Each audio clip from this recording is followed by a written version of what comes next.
is that the best defense against terrorism is an offense. That is to say, taking the battle to the terrorist organizations, and particularly to the countries across this globe that have for a period of years been tolerating, facilitating, financing, and making possible the activities of those terrorists. How do you go after those countries? Well, the terrorist organizations themselves and the terrorists don't have targets of high value. They don't have armies and navies and air forces that one can go battle against. They don't have capital cities with high value assets that they're reluctant to lose. They work in the shadows. They operate in safe houses and apartments, and they use weapons that are distinctively different, plastic knives, our own aircraft in this case, to bring about the damage, and they're trying to strike directly at the way of life of free people of the United States of America. And we have to understand that. That is their goal. They don't believe in freedom. They don't believe in what our values, and their hope is to strike at it. And we need to wage a long, broad, sustained effort. And I must say, if I've been in and out of government for a lot of years, and if I know anything, it's that we can put trust in the American people. You've talked about the strikes. Is this wave of strikes over, the terrorist strikes? I think that until it will take, this is something that involves not weeks or days, but years, this effort. It is not we've just seen a battle, and we lost. The American people want to know whether this battle is over for now, or whether in the next few days or weeks, or in the next month or two, they should be living in fear. One has to know that a terrorist can attack at any time and any place using any technique, and it is not physically possible to defend in every place at every time against every conceivable method. We just saw the use of aircraft.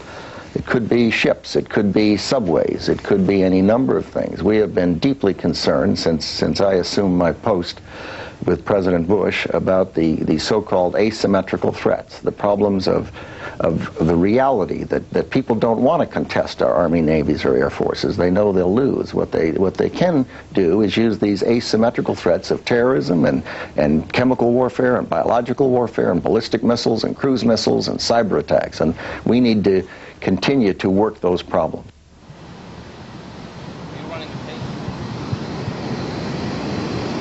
That was the Defense Secretary on Fox News Sunday.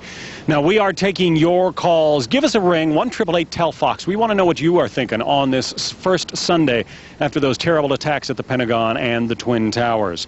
The search for more bodies underway there this afternoon, as hope of finding any survivors is getting pretty seriously dim.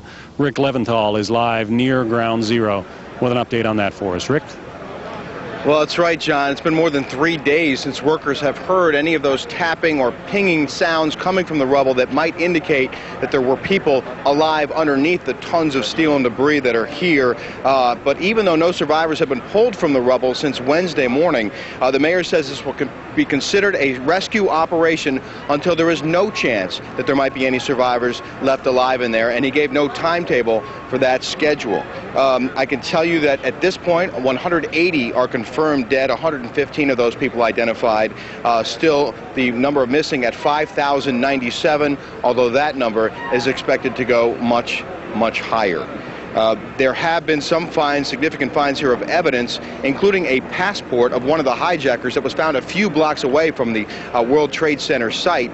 And that has given investigators some hope that they might also find the black boxes from the two planes also scattered in the debris several blocks away. I can tell you when I was out here the morning when the towers collapsed, there were pieces of the plane about 4 blocks away from the towers on the street, on Church Street, right at our feet. So it's possible that those 4 black boxes, 2 from each of the commercial jetliners, might be out here somewhere, perhaps on a rooftop, perhaps on the street somewhere, and that is something that investigators want to find very, very badly. We can give you a shot now of building number 7, which continues to smoke out here, even though it has been covered with water on a daily basis since late Tuesday afternoon when it fell down, full of flames. Firefighters tell me it could be several more days before the flames and hot spots within that huge pile of rubble can be put down. In the meantime, a lot of people are trying to get back into their homes here in this neighborhood in Lower Manhattan. Residents trying to get into their apartments, business owners and restaurant owners trying to get into their businesses, and they're having a difficult time. Police, in many cases, are not letting people back in, partly because of fears that other buildings in the area might be damaged and that those buildings might collapse, but also because they're trying to keep people out of this area to make room for the rescue workers and vehicles that are trying to get up and down these streets. A lot of problems with people just gawking and taking photographs and that sort of thing, and everyone here is urging anyone who has no business to be in the area to stay clear. I want to relate one other story before I get back to you, as silly as it might sound, if you have a pen and paper at home, get it out now, because a lot of people have been calling us and emailing us wondering what they can do. They have plenty of donations down here already in terms of food and water and clothing and other supplies, and they've asked the people to hold off on that. Well, there's an elementary school right behind me, just a block away from the World Trade Center site, PS 234 here in Lower Manhattan. It's kindergarten through 5th grade, hundreds of kids in that school. Not sure where they'll be going to class in the near future because they can't go back into their school building. But someone from the school came out here and talked to me about their plans to pass out flags to all these kids, and they want the kids to put the flags up around the neighborhood, so a way for them to help deal with this tragedy. And they've given me an address. I'm going to read it to you now. If you want to send flags for these kids to put up in the neighborhood, you can send them care of Big Apple Lights at 533 Canal Street, 533 Canal Street, New York, New York, 10013. And once again, the address, Big Apple Lights, 533 Canal Street, New York, New York, 10013. Looking for flags, just a way for these kids to help cope with a tragedy. Live in Lower Manhattan, Rick Leventhal, Fox News. Rita, back to you. All right, Rick, thank you very much. All for a good cause. We appreciate it. Let's get more flags, as many as we can around the country, and also those banners. More than 5,000 people now counted among the missing at the site of the former World Trade Center. It's a staggering number that really hits home at the Family Crisis Center, where relatives and friends of the missing are refusing to give up hope. Our Kiran Chetri is live at the Armory with an update. Kiran? Rita, this is our 3rd day out here, and for the family members, it's the 5th day out here. And you're right, it is getting harder to be hopeful, but they still are, and they're coming out here. Many of them say that they want to come out here and just walk around, show the pictures of their loved ones, feel like they're doing something. I want to introduce you to a gentleman that we've been talking to over the past several days. David Vincent is looking for his daughter, Melissa, who was in Tower 2. She's in Tower 1. She was in Tower 1. On the 102nd floor at the World Trade Center. And one interesting thing, he knows that she made a cell phone call after the plane hit. He can't find out the information, though, of what was said, and that's something that you said has been difficult and frustrating, trying to find out if you can at least pinpoint where she may have been in the building. Right. I needed to know 2 pieces of information from that 911 tape. I need to know, did she make the call on her own cell phone, or did somebody else have it? And number 2, where was she when she made the call? That's 2 pieces of information on a 1-minute call that they would have asked her, she would have been able to provide, and anybody that can provide assistance in helping us get to that 911 tape, get those 2 pieces of information. We've been stonewalled, quite frankly, since Wednesday on trying to get this information. It's now Sunday. I understand that it's a principal part of investigation. We've got a timestamp from the Sprint PCS provider to help them determine what voice communications it was. It should be not that difficult with a timestamp to go back through and pull that record, find out what she said in that call, and give us those 2 pieces of information. Was it Melissa that made the call? And if it was Melissa that made the call, where was she? She would have told them where she was in the building. Either she's up on the 102nd floor, she's down in the subterranean level, wherever. But that's what we need. Anybody that can help us through this maze of a system that controls those tapes and controls that information, that's the information that I'm looking for. Anybody that's seen Melissa since 7:30 on Tuesday morning, please call the numbers that you see before you here. Dave, we want her back. That's right. We all do. Thank you for spending some time with us and telling us about that. So, Dave, one of the many people out here today, and even as it is day 5, as we said, since many of them have heard from their loved ones, they're still here. We do want to give you some new information. This family center is going to be moving from here at the Armory to Pier 94, which is at 12th Avenue and 54th Street. That's going to be at 8 a.m. Monday. They're transferring because they frankly need more room, and so far they've had 1,200 100, more than that, of DNA samples dropped off by family members. That, of course, is going to help in the identification process. Many people are not ready to be at that point mentally, but they are doing what they need to do to assist authorities as we try to find survivors and, unfortunately, possibly have to help identify some that didn't make it. That's the latest out here live at the Armory. I'm Kiran Chetri. Rita, back to you. All right, Karen, let's hope some of those families get a miracle. Thank you very much.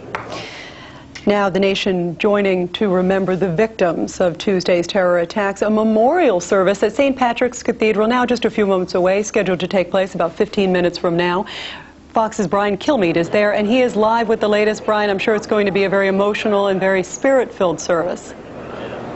Rita, if you think about it, there's going to be 5,000 funerals in this area, but they're going to be individual funerals. They're going to be times for families and friends to mourn as one, privately.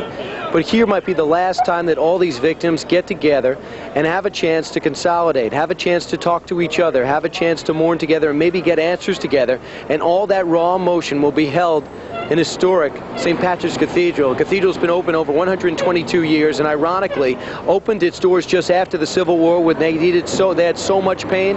Well, this is actually a bigger disaster than that entire war. Now think about what's going to be going on in there. The theme, according to sources inside the church, said roughly the homily will be about dealing with pure acts of evil. Going to the people who need you, not avoiding them, just being a good listener and not forgetting the families after the cameras have gone away and after we get into the retaliation mode. It should last about an hour. Archbishop Egan will preside. It'll be a packed house. We hope some of the families, many of the families will come, but Mr. Kofi Annan of the UN is coming. We're told 50 ambassadors are coming from other countries to be here. Senator Schumer is coming.